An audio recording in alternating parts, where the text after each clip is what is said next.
combine microanalysis and macroanalysis at the same time. I can find many economists who can do just one, but if you can analyze the macroeconomic problem and then try to trace it in a micro sector. So it's very good for us to have her as a kind of guest speaker. Finally, she has a very good political sense, and not only in a Japanese context and a Korean context. So it's very important to locate the problem in a political context and then try to interpret how the things would evolve eventually.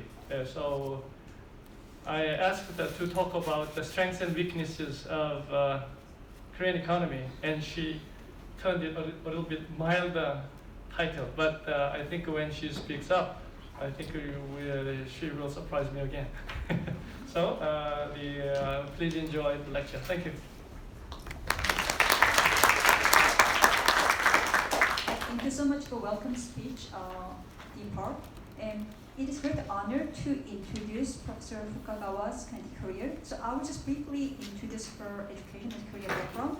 So Professor Fukagawa Yukio is currently a professor at School of Political Science and Economics at Waseda University, and also a visiting fellow at Yonsei University in Korea. After undergraduate program at Waseda, she studied at Yale University for MA in International Development Economics and finished PhD program at Waseda Graduate School of Business Studies. Her major interest lies in economic development in East Asia, especially Korea.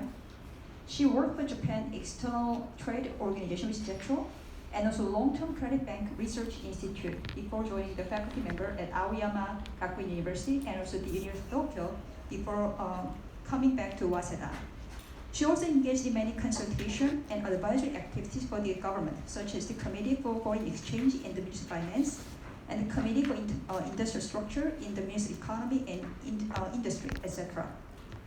Professor Fukagawa also served as the chairman of Economic Section in Japan and Korea Joint Study for the New Era Project, opened in 2013. She also wrote many good books.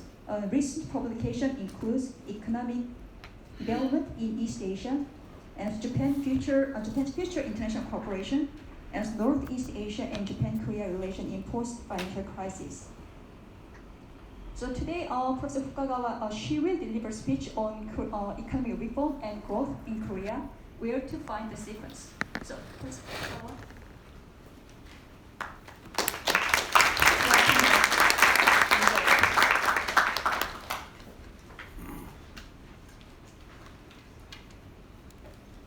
Well, thank you very much.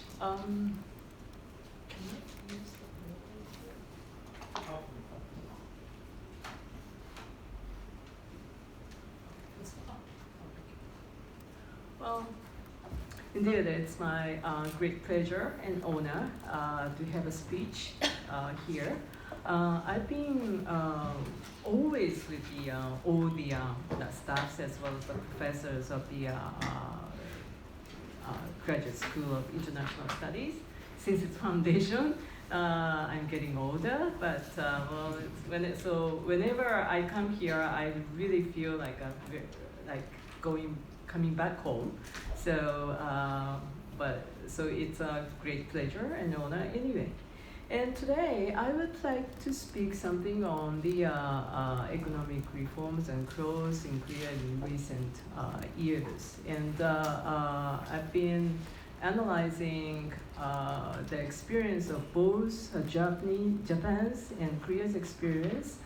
There's a kind of political-economic cycle in both countries. And one time when I was so-called Korea, it was in a IMF crisis, when the financial crisis happened to Korea.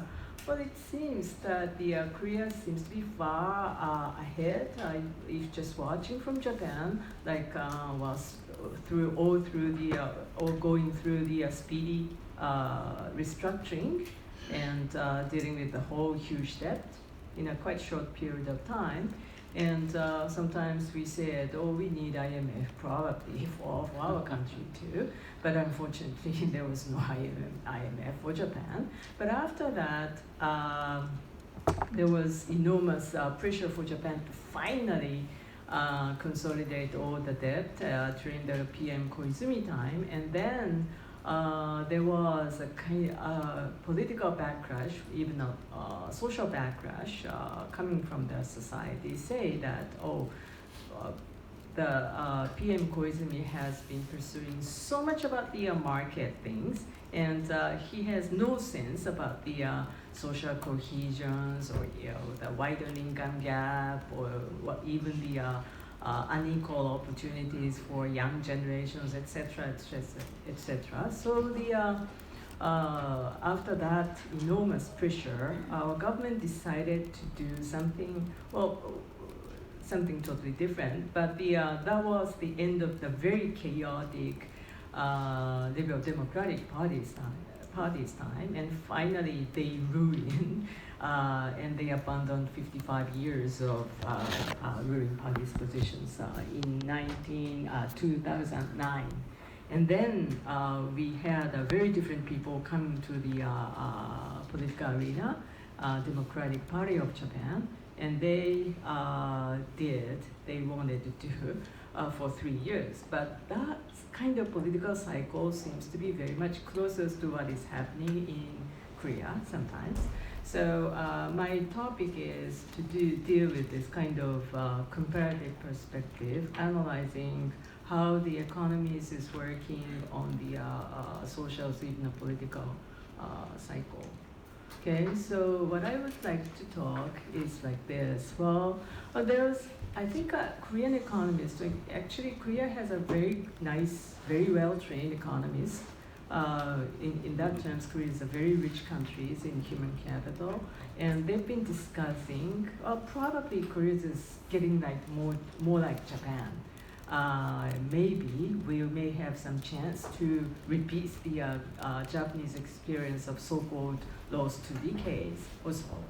But some part we have very common experiences, but in some other parts, Korea is very different from Japan.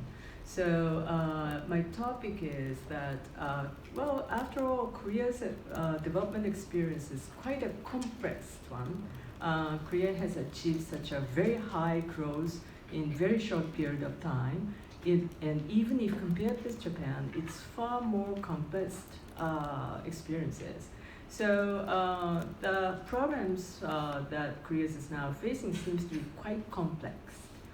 Some problem came from the accumulated kind of structural issues, but some other problem come from the changing characters of globalization, like slow trade, etc. So it's a whole mixture. So we have to at least organize what kind of relations that are working together on the Korean economy, but it's not an easy job. So then I would like to mention something about the Moon Jae-in new economic policies, and based on the Japan's very painful experience during the Democratic Parties of Japan period that lasted 3 years, there can be some questions that I would like to ask about especially for the people surrounding President Moon Jae-in.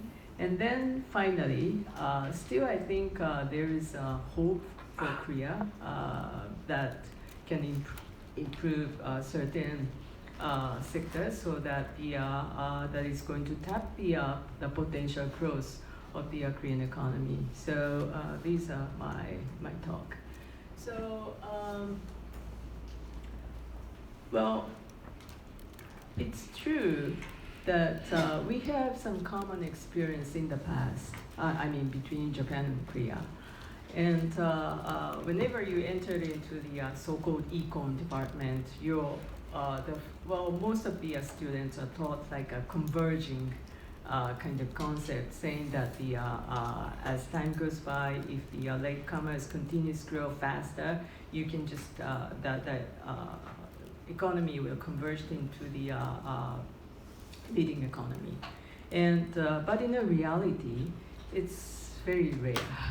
Or the Korea was a typical case of very successful catching up countries, and Japan used to be in that way. but Japan's has taken far longer time than Korea's experiences. But still, we have